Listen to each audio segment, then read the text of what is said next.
చిన్ని చినుకులనే పిడుగే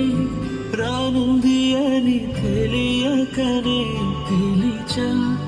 ఏడేడు రంగు తళుకులనే నలుపే చేరింది వీధిలా ఏమైనా తప్పంత నాదిలే చూపించకలలే నీకిచ్చా దిగులే మనసా మన్నించమంటూ అడగనులే తెలిసే ఇంకొకసారి జరగదులే కను